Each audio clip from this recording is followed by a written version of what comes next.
between 1958 and 1961, France did something absolutely horrible.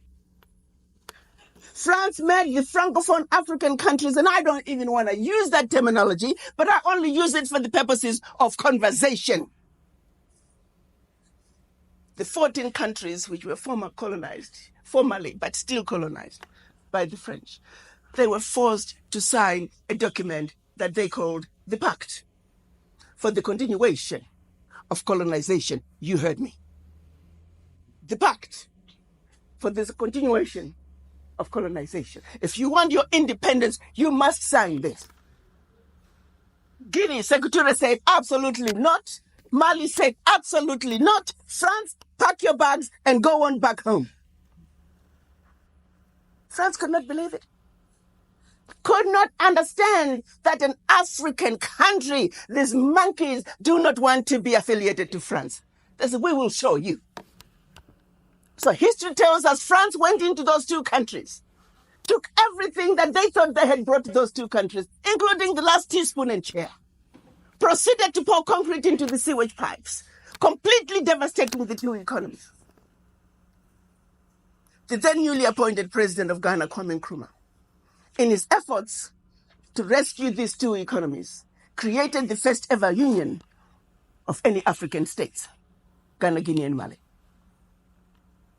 But what that did was it made the other African countries realize that if they go against France, this was the fate that was waiting them. So what do? Wait the page. And they sign.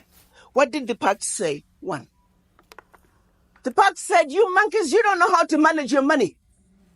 So you shall deposit 85% of your bank reserves with the French Central Bank under the control of the French Minister of Finance. And that France is going to take your deposits from the individual countries, pool them together, invest them in the French stock market under the French name. And you, monkeys, you may or may not know the returns.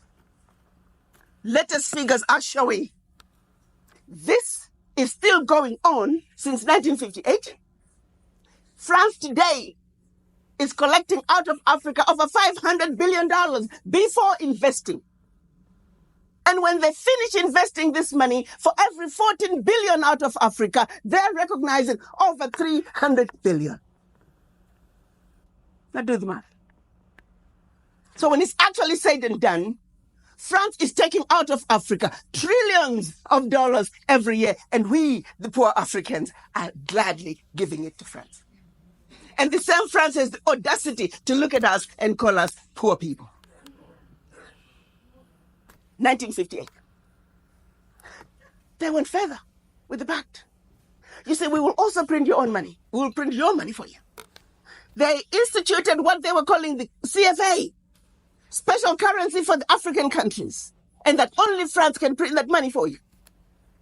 They went on to say all the contracts, large contracts, public and private, French companies have the first right of refusal. All your minerals discovered, yet to be discovered, France has the first right of refusal. Now, my brothers and sisters, if one of you was to wake up one morning and you're president of one of those countries, and your chief of staff walks in the first day and starts reading you out the do's and don'ts as stipulated by the Pact for the Continuation of Colonization, what power do you have? None. And the same countries that are stealing from Africa, they have the audacity to look at Africa and say, Africans, what's wrong with you? Why can't you all take care of yourselves? Yeah.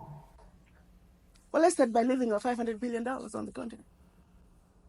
But what they do instead, they want to throw you with a smoke screen. Your African leaders are corrupt. Well, I gave you that. I mean, not all African leaders are corrupt. Africa is a family. No family is complete without crazy Aunt Sally and crazy Uncle Tom. Nobody's perfect. Okay, fine, so I'll give you that. Their own figures are saying 50 billion is getting out of Africa from corruption. Fine, I'll give you that. But you do not want me to engage in a conversation that's solely limited to the $50 billion out of Africa through corruption. First, you don't tell me where it's going. You simply tell me it's getting out of Africa. But secondly, there's a bigger thief. You got two thieves, one with a briefcase with 50 billion and the other thief with a briefcase with 500 billion. I am a smart woman. You want me to ignore the one with 500 billion and put all my energies on a suitcase with 50?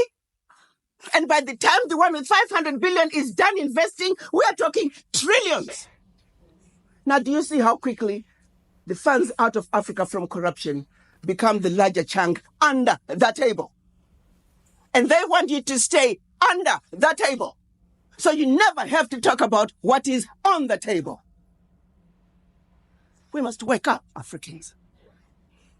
We must think about our situations.